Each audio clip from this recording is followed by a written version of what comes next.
Morning. আশা করছি সবাই ভালো আছেন। আমাদের গল্পগুলোর নতুন আরও একটি ব্লগে আপনাদেরকে স্বাগত। আজ সকালবেলা ঘুম থেকে উঠে ঘরের যা কাজ ছিল সবটা করে নিয়েছি। এখন বাজারে যাচ্ছি। আমি আজকে বাজারে যাচ্ছি তার কারণ হচ্ছে, যেহেতু শ্বশুর মশাই বাড়িতে নেই, শাশুড়ি মা বাড়িতে নেই, এদিকে আমার বরের ভীষণ শরীরটা খারাপ। আগের ব্লগে আপনাদেরকে বলছিলাম যে ওর একটু ফুড পয়জন হয়েছে, আর আজকেও সেই জন্য শরীরটা ভালো নেই, মানে আজকেও পুরোপুরি সারেনি, আর শরীরটা ভীষণ দুর্বল জানেন। আর এই দুর্বল শরীর নিয়ে ওকে তো বাজারে আসতে দিতে পারি না, তাই আমি বাজারে চলে এলাম। কিছু সবজি নেব, ঘরে সবজি নেই, আর একটু টুকটাক জিনিসপত্র নেওয়ার ছিল, আর ওর জন্য একটু ওআরএস নেব। জানেন, এই প্রথমবার আমি এরকম বাজার করতে আসলাম, মানে বিয়ের পরে এখানে এভাবে কোনোদিনও সবজি বাজার বা অন্যান্য কোনো বাজার করতেই আসিনি।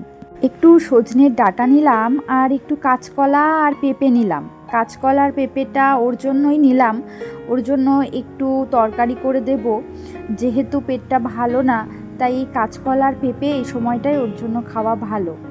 এদিকে ওআরএস নিয়ে নিয়েছি, আর নিলাম মুদিখানার দোকান থেকে একটা বিস্কুটের প্যাকেট আর একটা জোয়ানের প্যাকেট।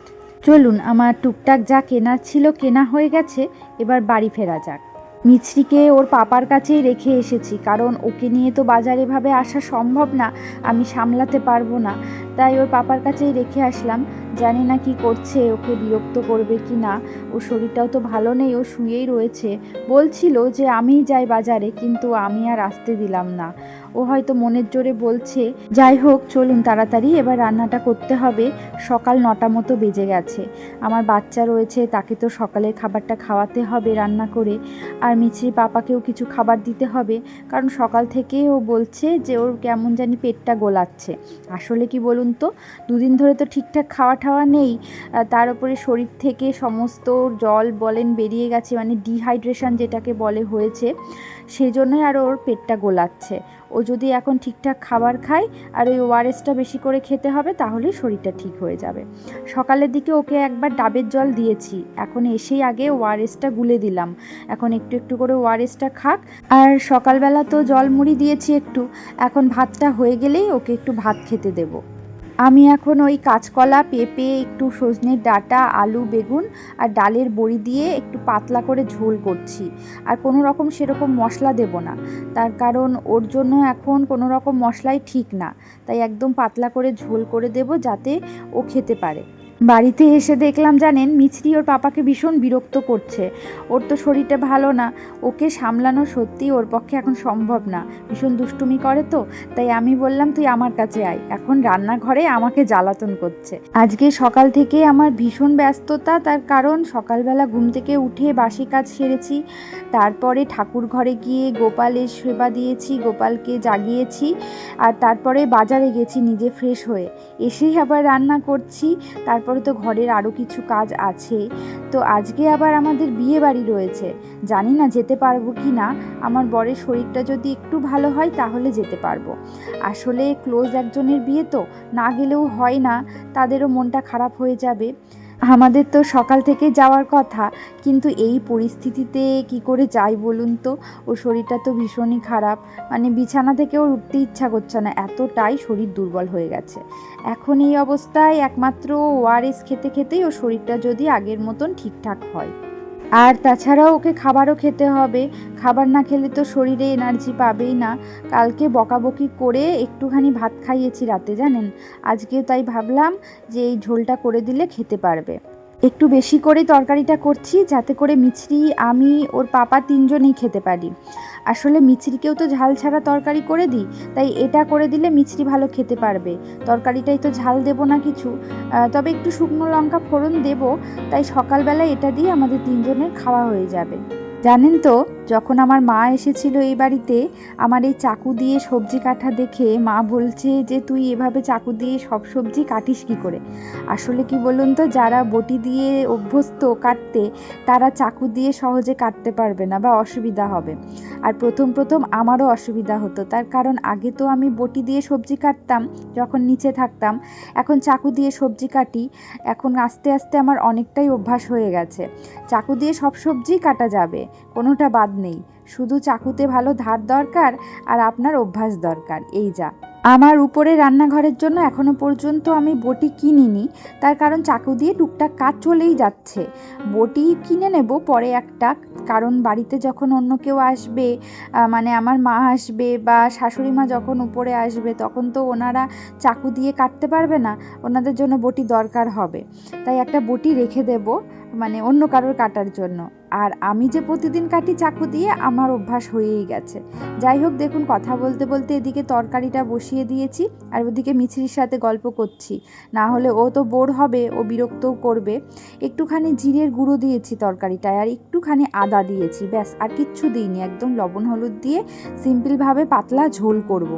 ওদিকে ভাতটাও প্রায় হয়ে এসেছে, খুব তাড়াতাড়ি করে রান্নাটা করে নিলাম জানেন, তার কারণ মেয়েকে খাওয়াতে হবে, ওর তো খিদে পেয়ে গেছে, আর আমার বরকেও খেতে দেবো। এই দুজনকে খাওয়াতে পারলে আমার শান্তি।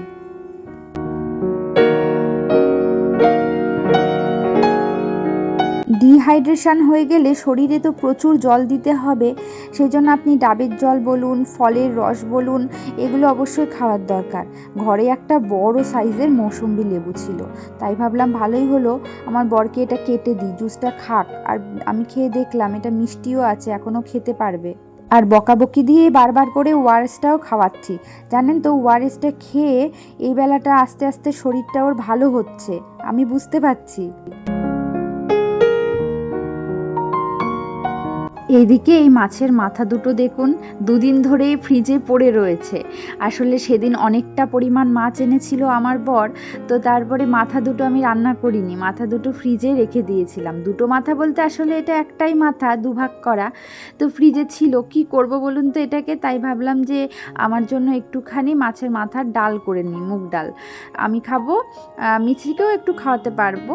আর আমাদের বাড়িতে যেই মাসি কাজ করে, উনি তো দুপুরবেলা আমাদের বাড়িতে খান, ওনাকেও দিতে পারবো, শুধু আমার বরকেই দেবো না, তার কারণ ওর তো পেটটা ভালো না, এটা ওকে এখন দেওয়া যাবে না।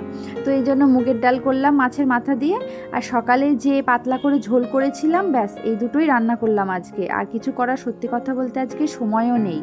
আর বিয়ে বাড়ি যাওয়ার ইচ্ছা আমার একদমই ছিল না, মানে ভীষণ টায়ার্ড ফিল করছিলাম বিকেলের দিকটাই, কিন্তু যেতে তো হবেই। আর আমার বরের শরীরটা এখন আগে থেকে অনেকটা ভালো হয়েছে, তাই আমার শরীর সাথ না দিলেও আসলাম। আর আমি তো সাজতে ভীষণ ভালোবাসি, তাই সাজতে বসে সব এনার্জি আমার আবার ফিরে এসেছে। আর আজকে ভীষণ তাড়াতাড়ি রেডি হয়েছি জানেন, তার কারণ হচ্ছে 7টার মধ্যে আমাদেরকে বেরোতে হয়েছে। আসলে একদম বাড়ির কাছে বিয়ে, কিন্তু একটু দূরে লজ, তো ওই বীরনগরের লজ আমাদের এই বিয়েটার, তো সেই কারণে ওই টুকটুকিতে আসতে হয়েছে। তাই টুকটুকি ভাড়া করা হয়েছিল, 7টার মধ্যে টাইম দিয়েছিল, তাড়াতাড়ি করে রেডি হয়ে চলে এসেছি। এই জন্য দেখতেই পাচ্ছেন আমার চুলটা কিন্তু ভীষণ এলোমেলো লাগছে, চুলে ফুল গোজা তো হয়নি, আর তার ওপর টোটো গাড়িতে করে আস্তে আস্তে হাওয়ায় চুলগুলো একদম এলোমেলো হয়ে গেছে। বেশ অনেক দিন আগে আপনাদের সাথে একটা আইবুড়ো ভাতের মিনি ব্লগ শেয়ার করেছিলাম, যারা দেখেছেন কমেন্ট করে জানাবেন। সেই আইবুড়ো ভাত যে মেয়েটির হয়েছিল, বিশেষ কিছু কারণে বেশ অনেক আগেই আইবুড়ো ভাত দেওয়া হয়েছিল, সেই মেয়েটিরই আজকে কিন্তু বিয়ে। জানেন তো, এত তাড়াহুড়ো করে বেরিয়েছি, আমি আমার ফোনটাই আনতে ভুলে গেছি। শেষে আমার বরের ফোন দিয়ে ভিডিওগুলো করলাম, আর ওর ফোনে ভিডিও খুব ভালো হয় না, কিন্তু এখন কি করব বলুন, আপনাদের সাথে শেয়ার না করলেও তো আমার ভালো লাগবে না। এই যে বর চলে এসেছে, বরের বাড়ি আমাদের বাড়ির একদম কাছে, আর মেয়ের বাড়ি আমাদের বাড়ি থেকে ধরুন 1-1.5 কিলোমিটার দূরে, মানে বুঝতেই পাচ্ছেন, বরের বাড়ি হচ্ছে আমাদের পাড়ায় আর মেয়েদের বাড়ি হচ্ছে আমাদের গ্রামে। আপনারা হয়তো ভাবছেন ওদের লাভ ম্যারেজ, না না, একদমই তা নয়, ওদের অ্যারেঞ্জ ম্যারেজ। এত কাছাকাছি সাধারণত অ্যারেঞ্জ ম্যারেজ তো হয় না, এই জন্যই অনেকে ভাবতে পারে যে ওদের লাভ ম্যারেজ হচ্ছে। চলুন, অনেকটা রাত হয়ে গেল, মিছরিকে নিয়ে তো বাড়ি ফিরতে হবে, এবার খেতে বসে পড়ি। আজকের মেনুতে কি কি আছে চলুন আপনাদেরকে একটু দেখিয়ে দিই। প্রথমেই ছিল পানির পাসান্দা, তারপরে ভীষণ পছন্দের কড়াইশুঁটির কচুরি আর চানা মশলা। আর এই যে পদ্ম পাতার উপরে খেতে আলাদাই স্বাদ লাগে, দেখবেন কলার পাতার উপরে খেতে একরকম স্বাদ লাগে, আর এই পদ্ম পাতায় এক অন্যরকম স্বাদ লাগে।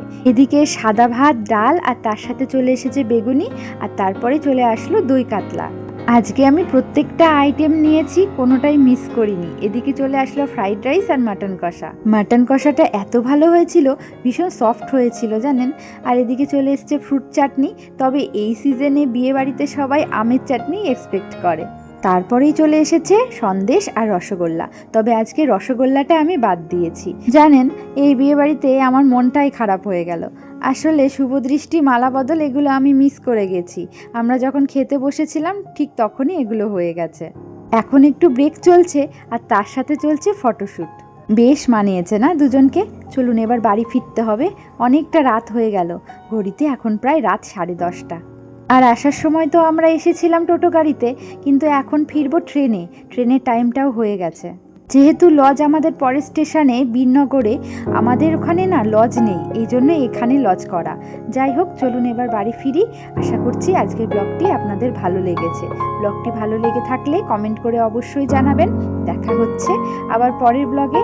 সকলে ভালো থাকুন, সুস্থ থাকুন।